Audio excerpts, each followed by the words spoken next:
Question 1. Write down 168 as a product of its prime factors. Well, 168, that's 2 times 84, and 84 is 2 times 42, which is 2 times 21, which is 3 times 7.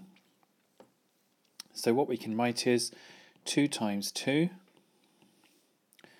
times 2 times 3 times 7, or we could write 2 cubed times 3 times 7. Either or, that's fine.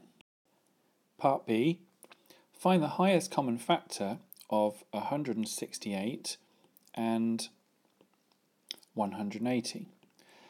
Well, luckily we already have 2 times 2 times 2 times 3 times 7 from the previous part.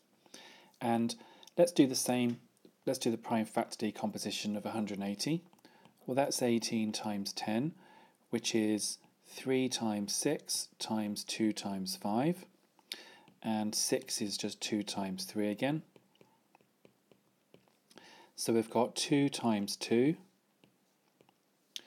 times 3 times 3. I crossed them out so I know I've got them all. Times 5. Now let's see what they have in common.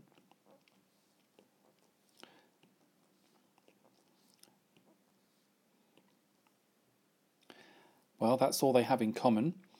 And what we need to look at is, what does 168 want that it hasn't got from the prime factors of this one? Well, it needs to get 3 times 5, so it needs to get 15. So 168 times 15 would be the answer. Alternatively, you can look at the 180 and say which factors does it want to get its hands on. The 2 and the 7 under multiplication is 14. So 180 times 14 should be exactly the same. So let's try. So 168 times 15, that is 2,520, and 180 times 14, that's 2,520. So that's that part done. Question 2. We've got to work out who drove at the greater average speed in this particular question. And we've got 2 people, Eric and Geraldine, and they both set off at 2 p.m. One drives on route 1, and that takes 48 minutes to go 36.4 miles. So that's going to be 36.4 miles, and then let's have it in miles per hour. So we've got 48 minutes, so that's going to be 48 60ths of an hour. We can do that on the calculator later. And then for Geraldine, we've got 1 hour and 25 minutes, and the route is 65.2 miles. Excuse me. So that's 85 minutes, that's an hour and 25, so that's 85 60ths of an hour. And then we can work that out in miles per hour. So let's have a look at Eric's. That's 36.4 divided by, and then bracket, don't forget, or you can do that separately if you want, but I'm going to do it all in one go. So 48 divided by 60, close bracket, and I get 45.5 miles per hour. And then for Geraldine, it's 65.2 divided by, open bracket, 85 divided by 60, close bracket. On the calculator, that's going to be 46.0 miles per hour. There was a 2 after the 0, but I'm doing it to 1 decimal place here. So we can see that Geraldine has the greater average speed. Question 3. There was an accurate scale drawing of a school playground.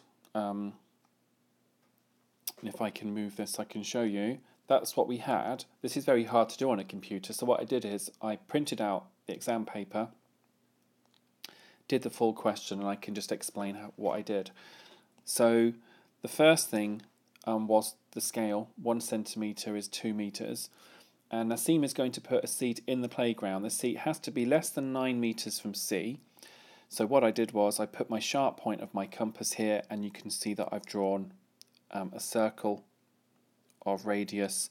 Well, it'll be 4.5, wouldn't it? Because it's 1 centimetre is 2 metres. So that's the first thing that I did. The second thing is closer to BC than AB. Well, I put my sharp point here, and what I did was I kept my compass at 4.5 centimetres, and I did a little dash here, and then swung it around and did the same here. Then I moved my sharp point, I kept the distance exactly the same, and I did another dash here, moved the sharp point to here, crossed them over, and you can see I've joined a perpendicular bisector up here. Okay, so that's cut the angle in half, which means I can then differentiate between being closer to AB or closer to BC, and it wants it closer to BC. And then the last thing that I did was and you can interpret this in different ways. I wasn't told that it was a rectangle, you see, so I got a bit nervy and I thought, well, I'm just going to draw a circle of radius 2 centimetres because it's 4 metres from AB. I did one there and I did one here, and then I can put my ruler against this and just draw a line straight along, and that would be 2 centimetres here, wouldn't it? Because it's 4 metres and 2 metres is 1 centimetre. But having spoken to a few of my colleagues, some of them have said, and I'm kind of in agreement, that you can just measure off 2 centimetres. I just thought it might be a bit dangerous because we don't know that that's a right angle here and here. But either way, if you draw the circles, it'll be fine. If you just mark off 2 centimetres, the mark scheme seems to allow that. So we've now got to shade in where we're less than 9 metres from C. So that's going to be anywhere in here. Then we've got to be closer to BC than AB, so that is anywhere here, and then more than 4 metres from AB, which is in this part here. So what I'll do is I'll just outline in black the region that would be allowed. That's not very good, a bit better than that. And we'd basically have any of this area here is where the seat could be placed in the playground. Question 4. There are only red counters, blue and green counters in a bag. The number of red counters to blue to green is in the ratio 1 to 3 to 7. So there's red, blue and green. So how many red ones are there? What would be the probability of red? Well, altogether you've got 1 and 3 is 4 and 7 is 11 parts, and 1 out of those 11 is red, 3 out of those 11 is blue, and 7 out of 11 is green. So I'm just going to put those as fractions. We don't have to decimalize these.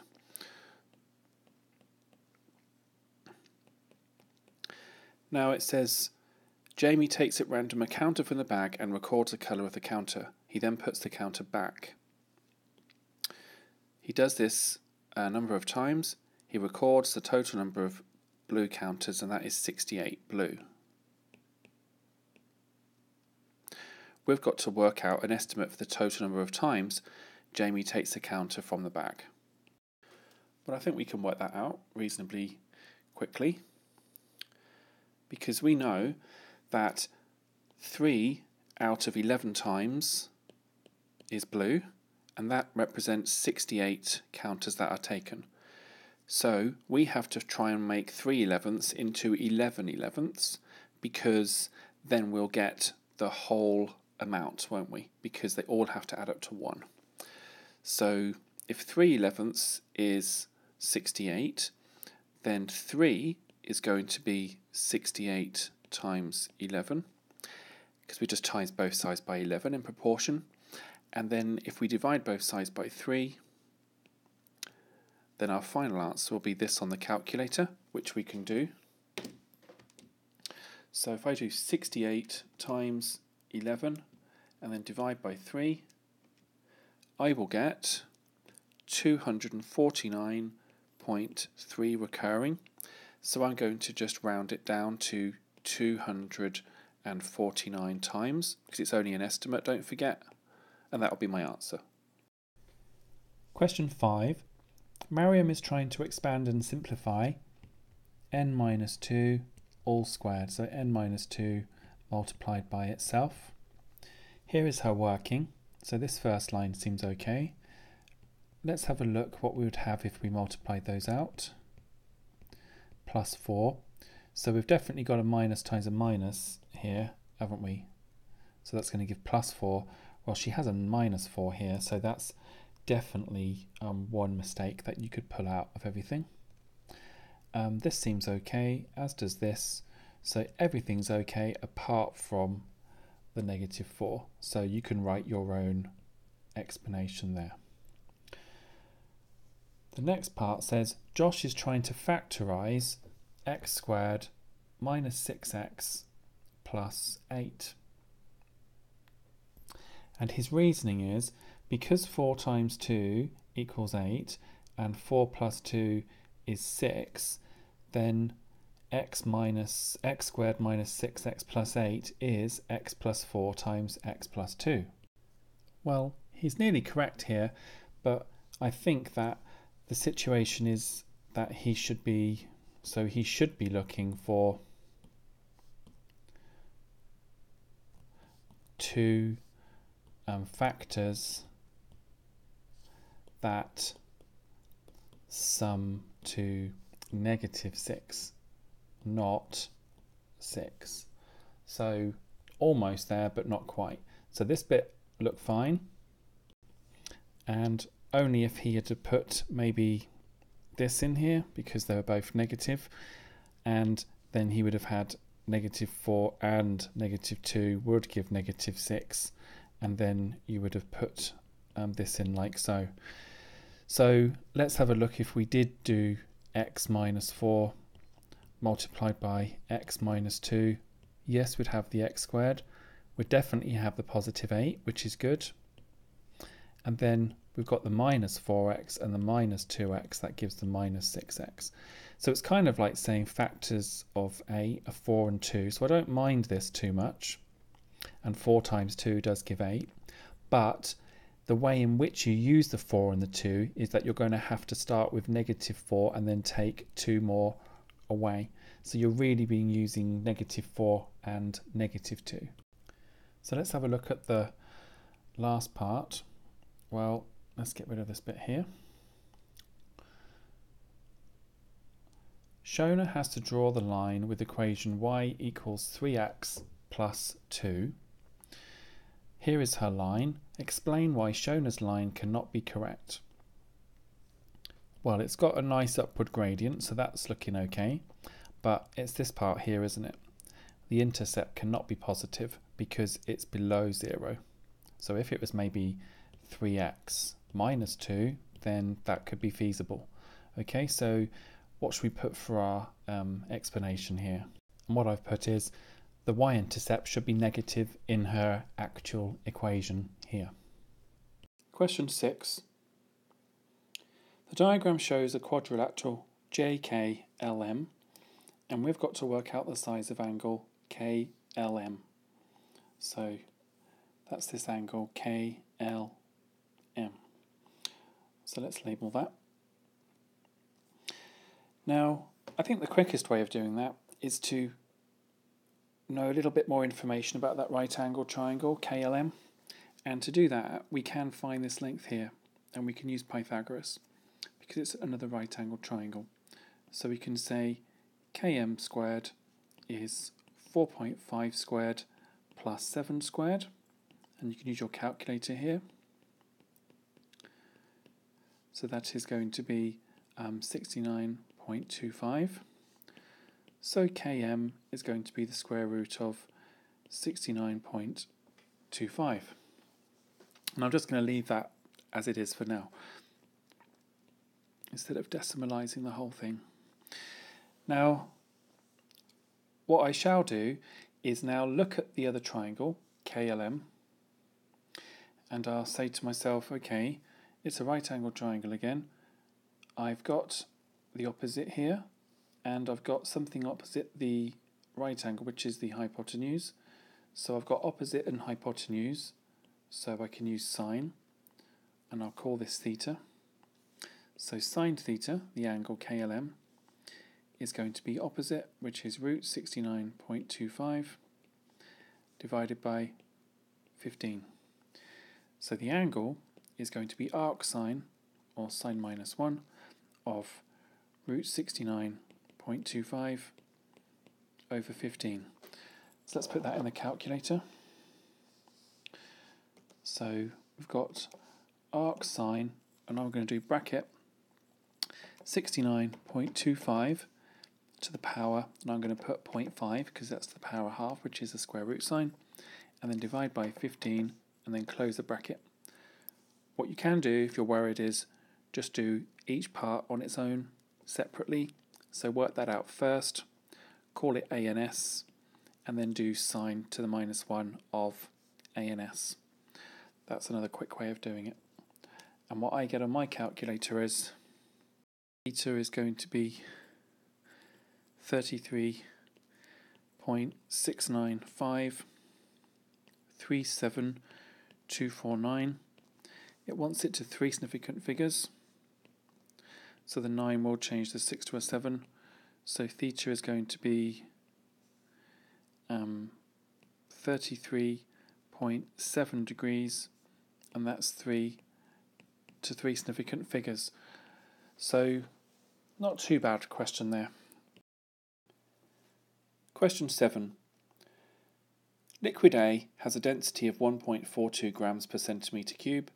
7 centimetre cubes of liquid A is mixed with 125 centimetre cubes of liquid B to make liquid C. And it tells you at the end that liquid C has a density of 1.05 grams per centimetre cube. We've got to find the density of liquid B. Well, let's not make it too complicated. Let's just look at A, B, and C separately. A has 1.42 grams per centimetre cube, but we're told that 7 of them are added of liquid A. So that's the mass, because we've got 1.42 grams for every centimetre cube of that liquid, and as we had 7 of them, that's the total amount of grams. Okay, so we can put that in grams. For B, well, what have we got? We've got 125 grams of liquid, but we don't know what the density is, okay? And that's what we want to find out. Because if you think about it, density is mass per volume. So if we want the mass, we just rearrange this equation here by timesing both sides by V, and we get density times volume is mass. And as it's the mass we're trying to work out each time here, because we had the volume of liquid for B, what's left, x, must be the density. So for C, we have the density is given, and that is 1.05 grams per centimetre cube of liquid. But the total amount of liquid for C is the 7 and the 125 from the two liquids A and B. So that's 132. So that's going to be the mass in grams of liquid C. So we know that A and B made C, so we can form an equation. So we've got 7 times 1.42, which is 9.94, plus 125x equals 1.05, doing that on my calculator, times 132, which is 138.6. So if I rearrange this equation, so I'm going to do 138.6, take away the 9.94, which is 128.66, and I'm now going to divide both sides by 125. So I get 1.02928. I'm going to give them to 2 decimal places because they're in the question, if you can see here. Oh, and it also says so just as well. And let's have a look.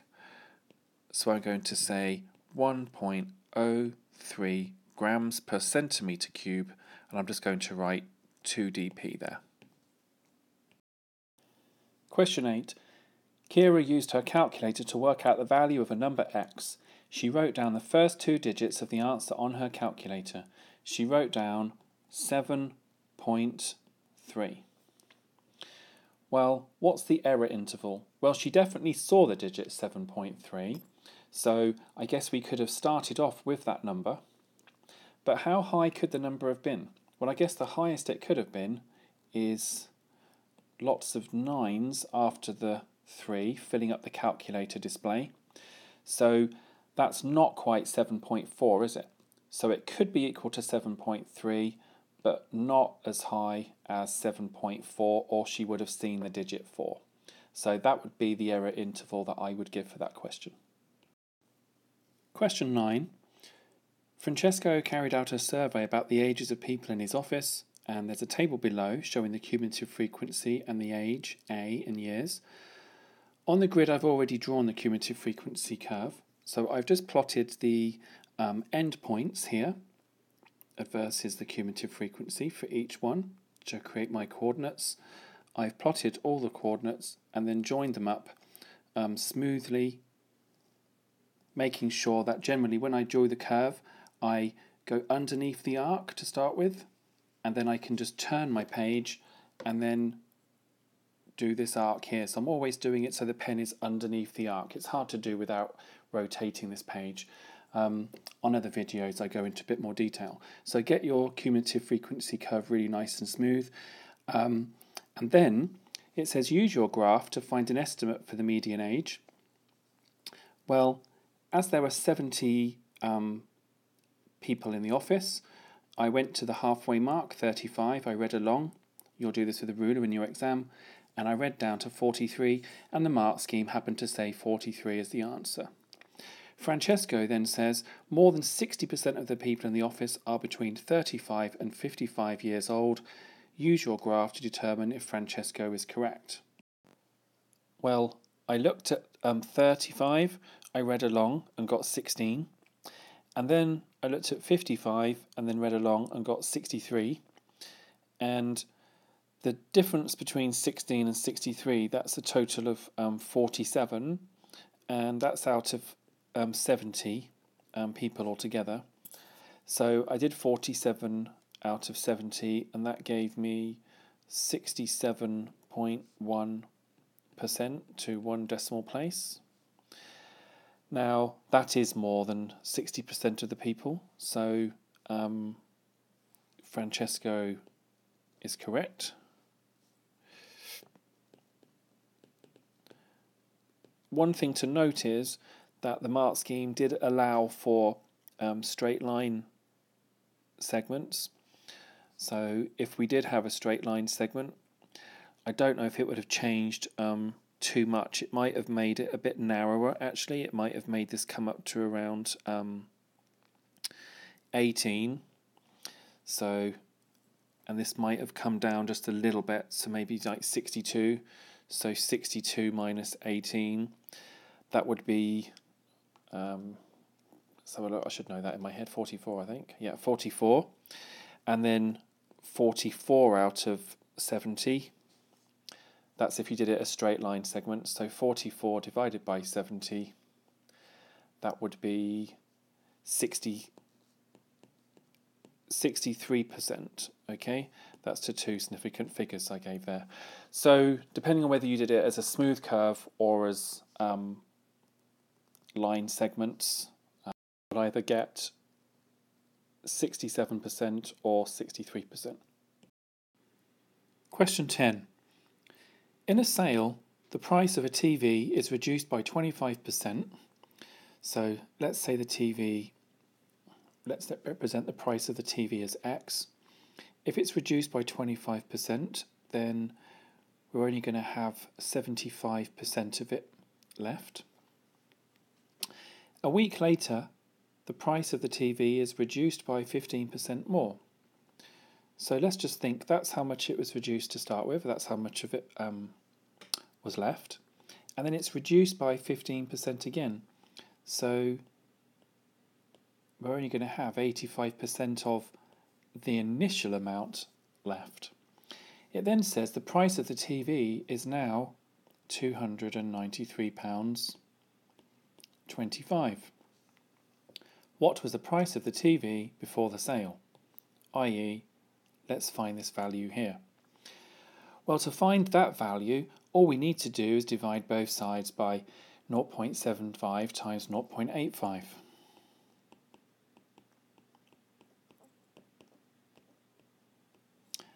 And so we're left with x, and all we've got to do is plug into the calculator, and I'm going to be very careful here. I'm going to put a bracket around this bottom part here, and I'll explain why.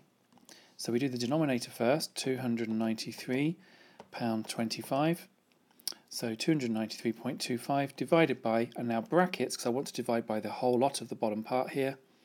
So 0.75 times 0.85. Close the brackets, and I get £460. An alternative would be that you could work backwards, so you could take the £293.25, divide it by 0.85, i.e. you'd have 85% of it left, so if you divide by 0.85 instead of timesing, then you're going to get, let's put that in the calculator, £293.25 divided by 0.85. Well, that gives us £345, and then work up to the beginning by dividing that by 0.75. So then you can do 345 divided by 0.75 as opposed to what we did here, which was times by 0.75. So let's divide that by 0.75 on the calculator, and we get £460 again. So I think as long as you show your workings out, you're just going by what the question tells you. It gives you lots of clues, and you use those clues to solve. That's all you have to do. Question 11. We want to expand and simplify these three brackets that are under multiplication. Now, multiplication is commutative, which means it doesn't matter which order it's done in. So we can multiply two of the brackets and then the last one, and it doesn't matter which two we start with. So let's just go by this one and this one first. So let's do x plus 2 times x minus 4, and then we're going to finally times it by x plus 8. So you can use a grid if you wish. So there's x plus 2, x minus 4. We're going to multiply them out. So that's x squared, 2x, minus 4x, and then minus 8. And that gives us x squared, minus 2x, minus 8. And then we're going to multiply that by the bracket we didn't use to start with, which is x plus 8. So again, x squared minus 2x minus 8 multiplied by x plus 8. So we've got x cubed minus 2x squared minus 8x plus 8x squared minus 16x minus 64. Then collect the terms. X cubed, 8 minus 2, that's plus 6x squared, minus 24x minus 64. So give it a try. Maybe try doing x plus 2 times x plus 8 first, and then times that by x minus 4. There's plenty of ways of doing that question. Question 12. The diagram shows a metal rod AB, and it's resting inside a cylindrical tin. It says the tin is on a horizontal table. AC is the diameter of the base of the tin. B is on the top edge, that's important. And BC is vertical. Okay, so we've got the radius of the base of the tin. is 5 centimetres. So 5 centimetres this way as well. And we're given the volume. Well, the volume of the tin is going to be the area of the base, which is pi r squared, times the height, which is BC. So the radius we're given, so that's 5 squared, that's 25 pi times the height, and the volume is given as 1178. So that means we can find the height by dividing both sides by 25 pi. So let's do that first. So we've got to make sure that when we use our calculator, that you just put a bracket around this bottom part here. To be honest, I'm not quite sure why I did brackets around that like that. So put a bracket around here and that will help you find h. So on the calculator, 1178 divided by brackets 25 pi, close bracket. And I get h here is 14.99876184. And that's in centimetres. So we've got to find the angle between the rod and the base of the tin. So we want this angle here. So we're lucky enough to know what the height is. So we've got opposite, we've got the adjacent. So we've got tan of theta is going to be h, which is the answer in my calculator already, and you've got an ANS button on your calculator probably, divided by the adjacent, which is 10. So theta, the angle, is going to be arctan or inverse tan of ANS over 10. And don't forget, if you haven't got an ANS button, it's just this number here. So I'm going to write on my calculator shift tan of ANS divided by 10, close brackets, and that's going to be on my calculator 56.30774953. We want it to the nearest degree, so this 3 will not have any effect here, so theta will be 56 degrees, and that's to the nearest degree. Question 13. For any 3 consecutive whole numbers, well, let's just choose n, n plus 1, n plus 2. Prove algebraically that the largest number and the smallest number are factors of the number that is 1 less than the square of the middle number. So the square of the middle number, take away 1, gives us this number here. And we've got to show that n and n plus 2 are factors of this number here. Well, I think the first thing that springs to mind is that this can be written as n plus 1 all squared minus 1 squared, which is a difference of 2 squares, isn't it? Remember a squared minus b squared? Well, a squared minus b squared gives a plus b times a minus b. So this here should be written as, well, can be written as n plus 1 times n plus 1 minus 1. And that just gives us n plus 2 times n, or n lots of n plus 2. And we can now see that we've proven what we needed to prove.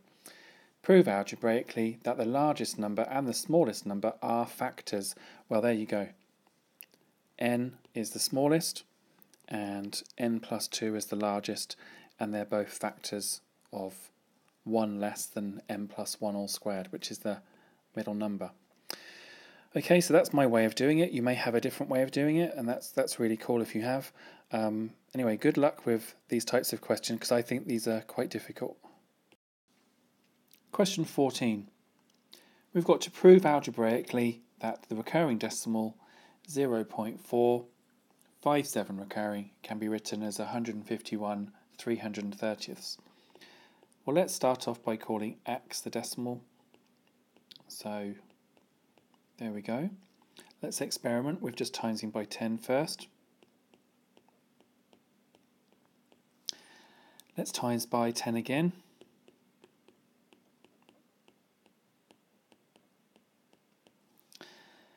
And then by 10 again.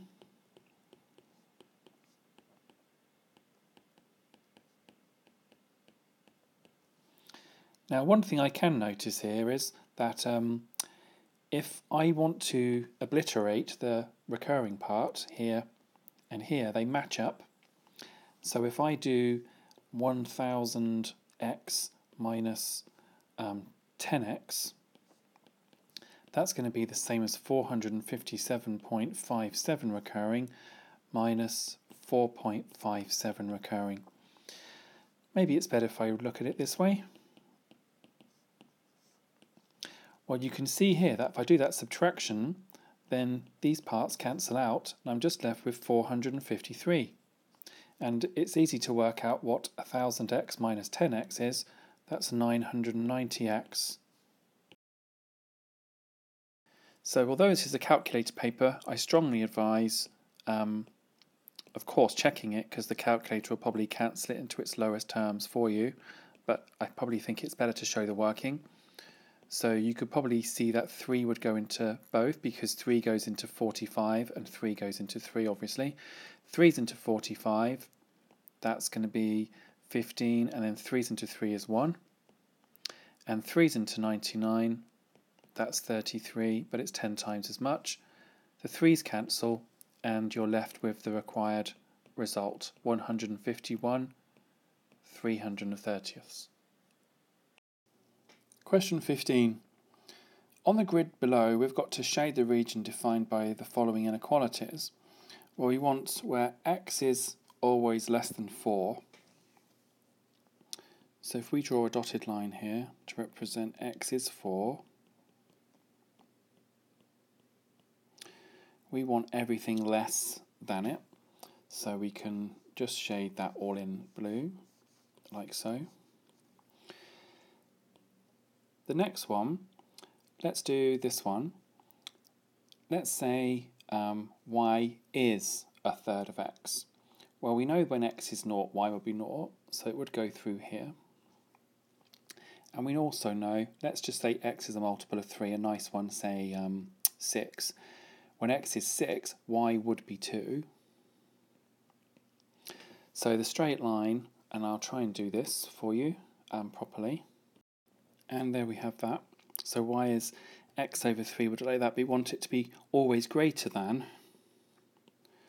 So we can just give this a good shading like so. A bit more up here. And then finally, we want 2x plus y is 6. If we can draw that line, then we can look at the inequality later. Let's just rearrange that. Well, let's just say we want to look at y equals minus 2x plus 6.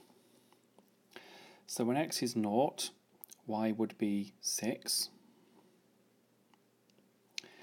And when y is 0, we would have, by adding 2x to both sides, we'd have 2x is 6, so x would be 3. So when y is 0, x is 3. So we can now draw this line. I'll give this a good go.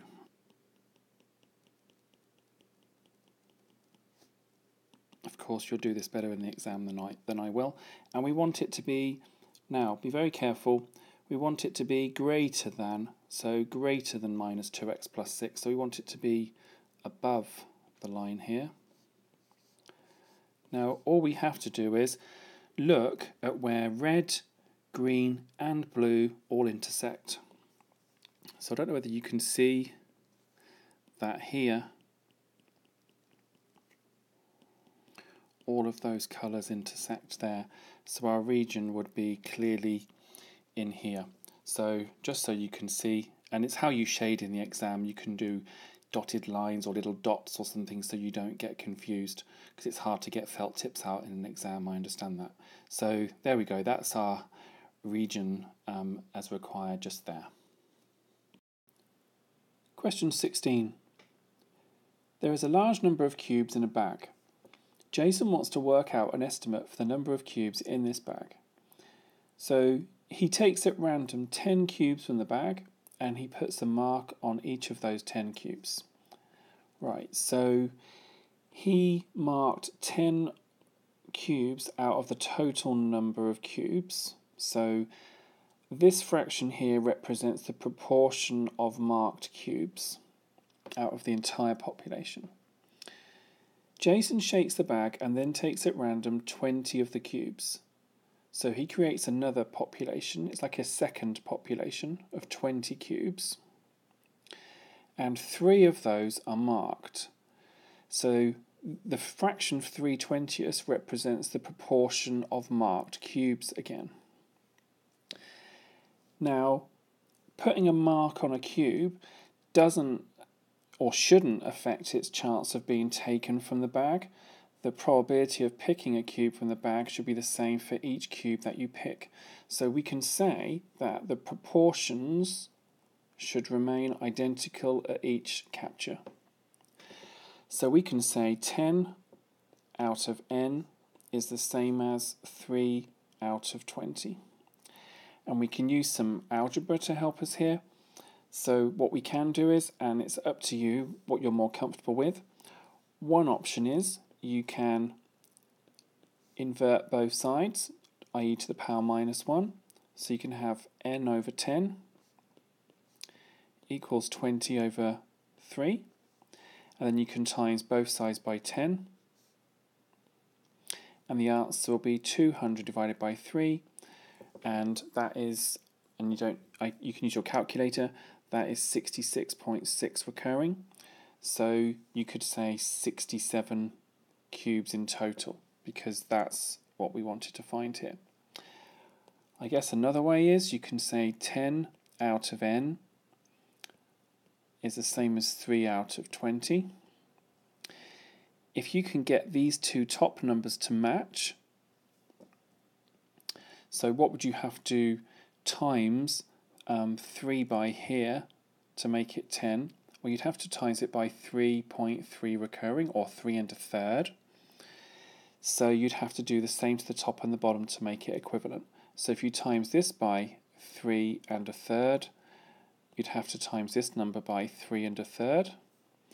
And then you'd have 10 over n is equal to, well, 3 times 3 and a third is 10 out of, well, 20 times 3 and a third. You can do that on your calculator. That will be 66.6 recurring.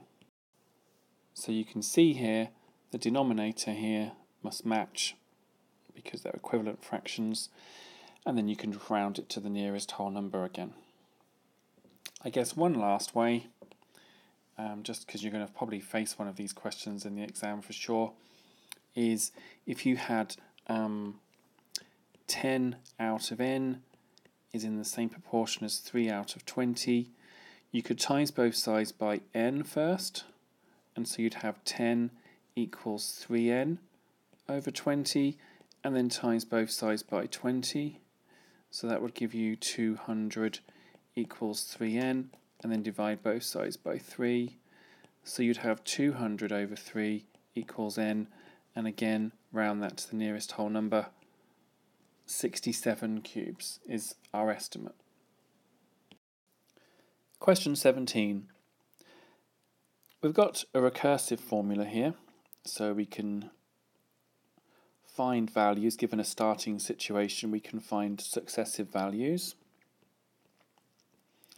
And we're given that the quantity of radioactive metal is P subscript n, and the start of year n. At the start of the following year, the quantity is given. At the start of 2016, there were 30 grams of the metal. Okay, so the first thing to do would be to say that when n is 1. That will be our starting situation. Then we've got P of 1 is 30. So we look along to our formula here, and we can say, well, we let n equal 1 for the first year, so that would be P subscript 2 would be 0.87 times however many grams there were in the first year, which we've deduced is 30. Because it tells us that, okay? Now, what will be the quantity of metal at the start of 2019? Well, if that was 2016, then n is 2 will be 2017, n is 3, 2018, so we want to go all the way up to n is 4. So we know that P2 must be 0.87 times 30, which I'm going to do on my calculator. So 30 times 0.87, and that is 26.1. So going back to my formula here, if n now becomes 2, then we've got P subscript 3 will be 0.87 times what we just found, 26.1. So times that by 0.87, and I get 22.707. So what I can deduce is we're just timesing by 0.87 successively. So P4 subscript 4 will just be 22.707 times 0.87. So we get 19.75509. So to the nearest gram it will be 20 grams, and I'll just write here nearest gram. Question 18.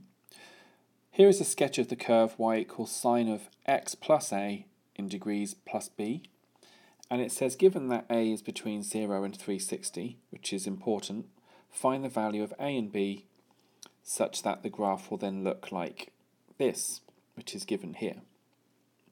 Well, the first thing I can notice is that the sine graph, which I've drawn here for you, is peaks at 1 and troughs at -1. Okay, so it's minimum -1 and it's maximum at 1. But can you see here that it's all underneath the x-axis? So what I did was I put the value of b to be -1 because this transformation just dragged everything downwards. So that's the first thing that I did. I set b to be -1, so you can see the comparison there. Then what I did was I thought to myself, well, how could I get the red curve, which I had here, to look like this one? And I couldn't choose a to be negative because it told me I have to have it between 0 and 360. So I set it to 90. Now, if I have a transformation x plus 90, what that will do is it will translate everything 90 degrees parallel to the x-axis. So that's what I wanted to do, and that's exactly what happened. So you can see here, I know it's rather small, but you can see here if I make it go 90 degrees this way, then I'll get the desired result, and you can see the correlation between these two graphs here is perfect. So I've got my -2, 180, just as I've got here. I've got my 360, 0, just like so, and I've got this intercept here at 0, 0. So that's this question. I think that's quite a difficult question, but just try and think, can you translate it parallel to the y-axis first, moving it up and down, and then can you do it left and right parallel to the x-axis? Desmos is a very good graphing package, which is what I've used to show you here. I fully recommend putting in sine x, putting in the question, and then you can do these things called sliders. So you can change the values that you want, and then you can move them with your finger, or you can press play and pause, and they'll move automatically for you. So have a go at that, and I think that will help you with these questions. So let's finish off with the answers, and that is A is 90 and B is -1. Question 19. The diagram shows triangle ABC, and we're given the vector AB, AC, and we're told that BE is 3 times AC. It says D is the point on BC such that BD to DC is in the ratio to 3 to 1. So it's kind of like saying that this part from BD is worth 3 parts and this is worth 1 part. So altogether B to C is 4 parts. So we've got to keep that in mind. We've got to prove that ADE is a straight line. So we've got to prove that that's a straight line. So I would suggest that we've got to show that AD is some multiple of AE, or vice versa. AE is some multiple of AD. We could also show that AD is some multiple of DE. And if they are, that means they'd be parallel. Well, not necessarily parallel, they'd have to be the same straight line, because if they weren't, and this is this case I'm talking here, if AD wasn't in the same direction exactly in terms of the same gradient, then it would be at a different angle, i.e. not the same straight line. But I think we'll just see how the problem works out and we'll see which one we're going to use here. Well, the first thing to think about is, what about BC? Well, to go from B to C, that's the journey minus 3A plus 2B, or just 2B minus 3A. Now, we know therefore that BD would be 3 out of the 4 parts of 2B minus 3A. And we know that DC would be 1/4 of that, because we've already looked at that ratio, haven't we? Now, what's the next thing that we can look at? Well, I think the next thing we can do is just put these in here.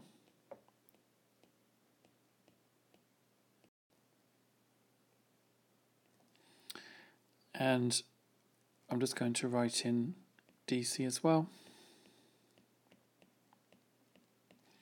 And then I think what I'm going to do very quickly is I'm going to look at AD separately. So I'm going to say, right, AD, to go from A to D is the same as going 2B minus CD, which is minus 1/4 2B minus 3A. And then what I can do is I can look at the whole of A to E here, and I can say that A to E is the same as going 3A, and then, right, BE, have we got BE? Yes, we have, thank goodness. It's 3 lots of AC, so it's going to be 6B. So 3A plus 6B. So what we can do is from there, we can just take 3 out as a scalar. So that's A plus 2B. And that's quite important, because what we can do is we can look at this carefully. We can try and now justify from here whether they're multiples of each other and see which one of these we're going to look at. And it looks as though we're going to look at the one relating AD and AE somehow. So let's look at this one. We're going to have 2B minus 2/4, I'm going to leave it as 2/4 B, plus 3/4 A. Now 2 is 8/4, minus 2/4 is 6/4 B, plus 3/4 A. And the reason I did that is because I can take the 3/4 out, and then I'd have 2b plus just a. So that's AD. Now, what have I got here? Well, you can see this one here is a plus 2b, and you can see this one here is a plus 2b. You could just rewrite this one more time underneath and have the a first, then 2b afterwards.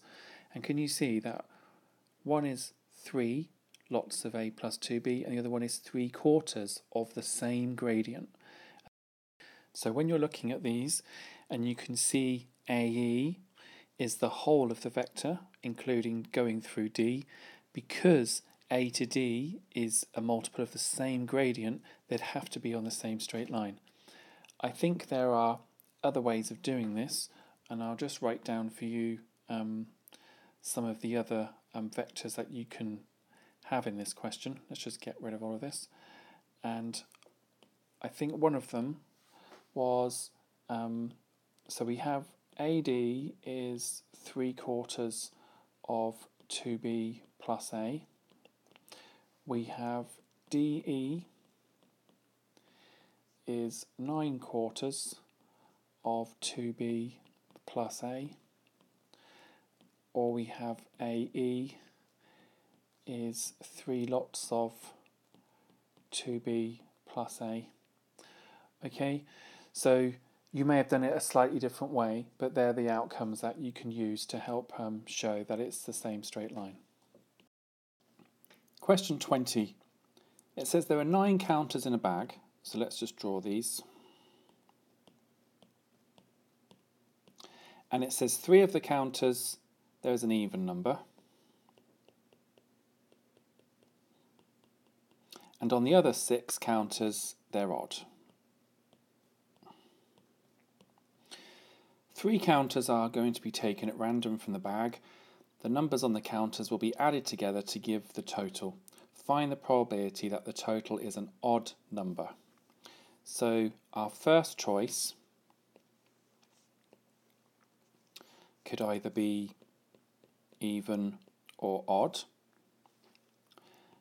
Our second choice, let's just go to change the colour here. Our second choice, well, if the first one is even, the second one can be even or odd, even or odd.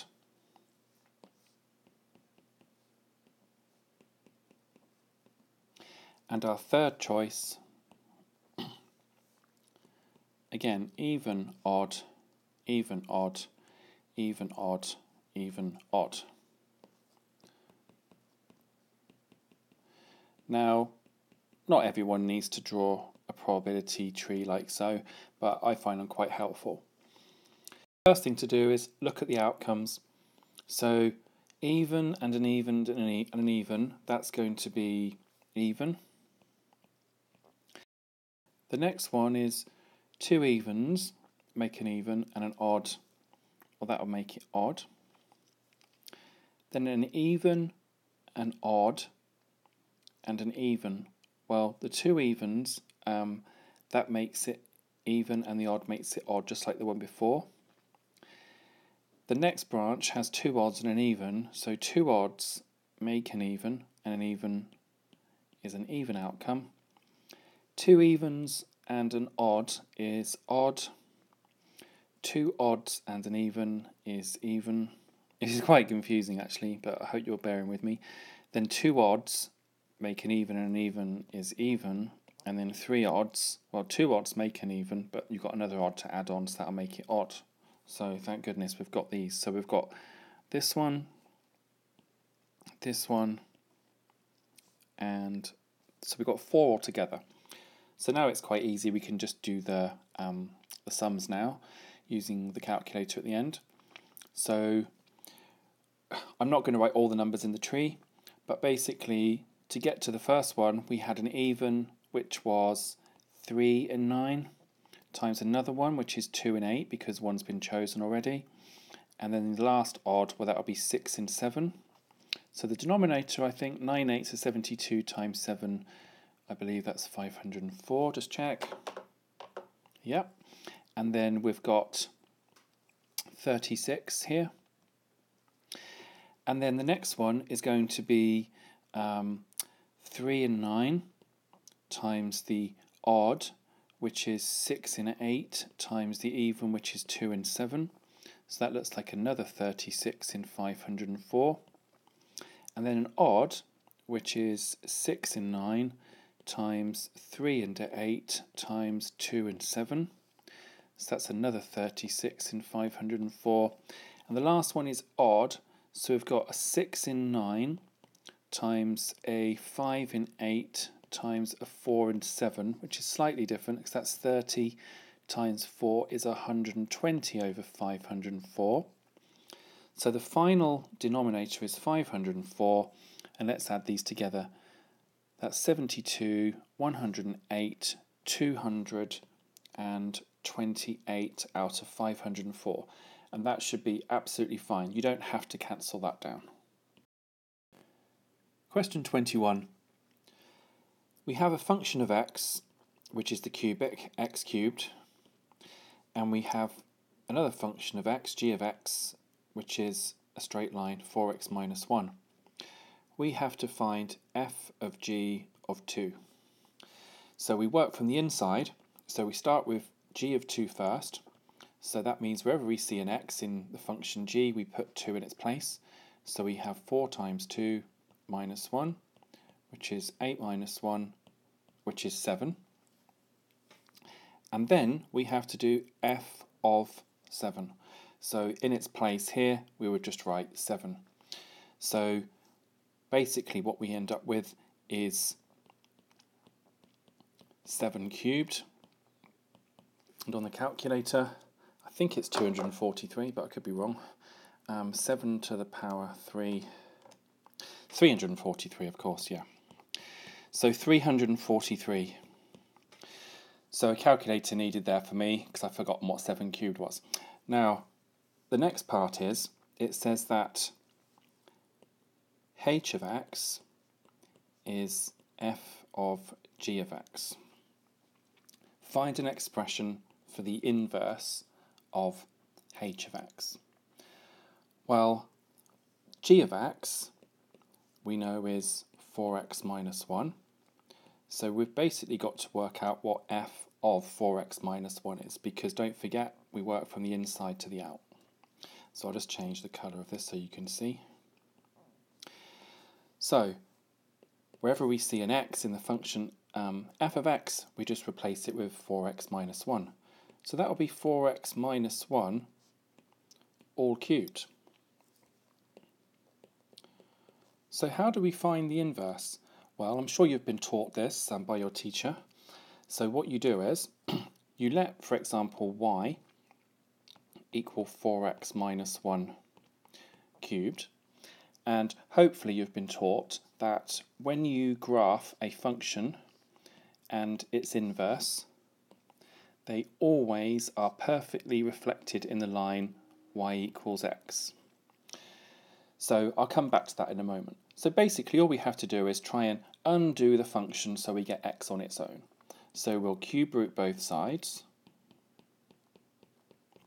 We'll add 1 to both sides. And we will divide both sides by 4.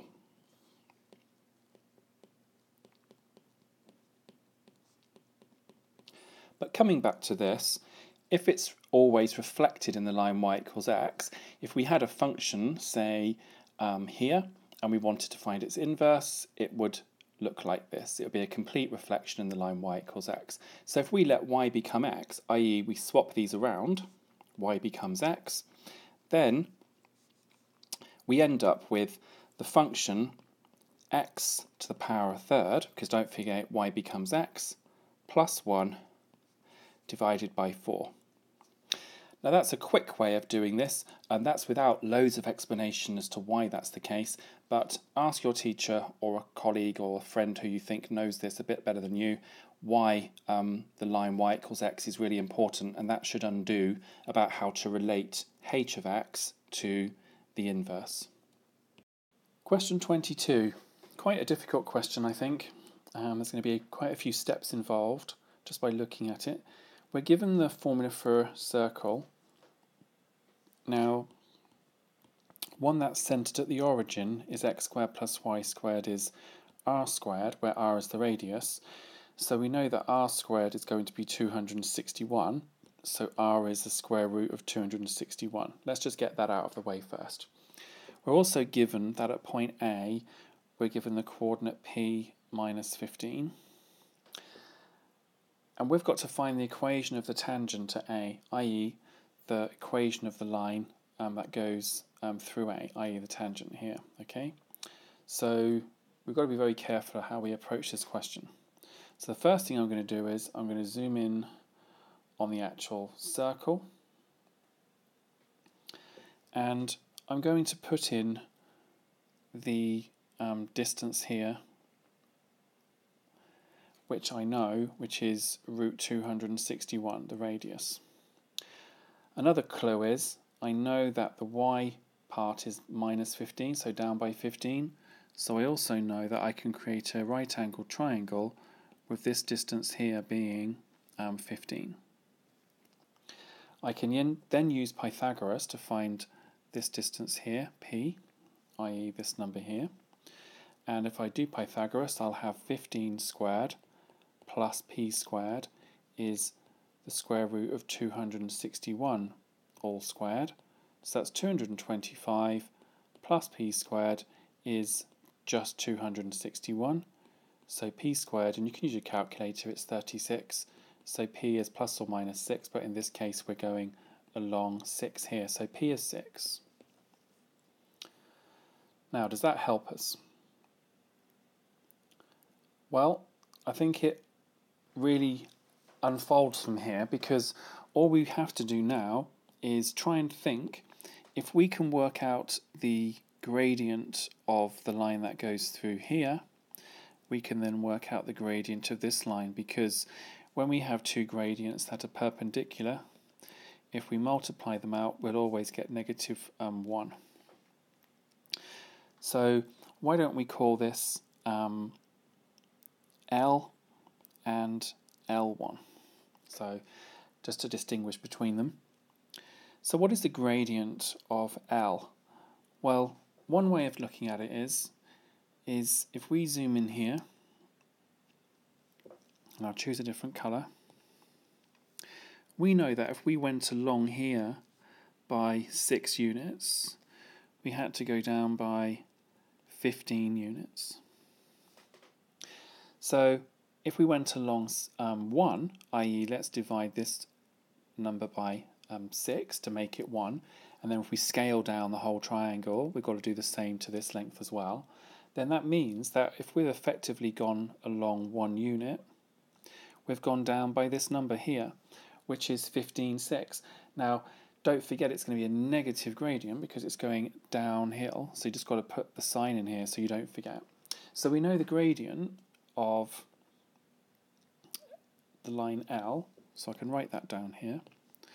So we know the gradient, and I'll do a subscript here, L, is minus 15.6, and we can cancel that down because 15 is 3 times 5, 6 is 3 times 2. These cancel, so we get the gradient of the line L is minus 5 over 2. But we also know it goes through the point 6, negative 15, doesn't it? Because we found the value of p at that coordinate A.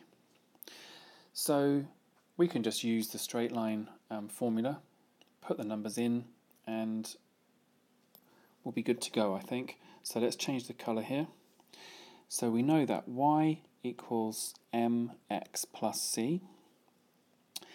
Don't forget we want the equation of the tangent here, L1. So be careful, this gradient will not be minus 5 over 2. It will be the reciprocal, but the negative of it. So it will be 2/5. We know we can make y this number here because we know it goes through that point, 6, negative 15, and we can say x is 6. That then leaves us to find the value of c, and then we can use that value of c to give our final answer for our formula for for the straight line. So let's try putting the numbers in. So we'll have negative 15 is 2/5 of 6 plus c. So negative 15 will be 12/5 plus c, times everything through by 5. Negative 75 equals 12 plus 5c. So that means 5c will be negative 87. So c will be minus 87 over 5. So what will the equation of the line L1 turn out to be? Well, it'll just be y equals the gradient of it, which don't forget is 2/5, x plus the intercept, which is minus 87/5. So we can neaten that up to be 2/5 x minus 87/5. And as a decimal, and you can use your calculator, that'll be 0.4x minus 17.4. Now, they're quite difficult numbers. This is the answer on the mark scheme. I think if I was doing this question in the exam, I'd begin to sweat a little bit, and I'll be trying it probably 2 or 3 times, I think, to try and see that I do actually concur with that answer. So really practice these questions, because that was a difficult one.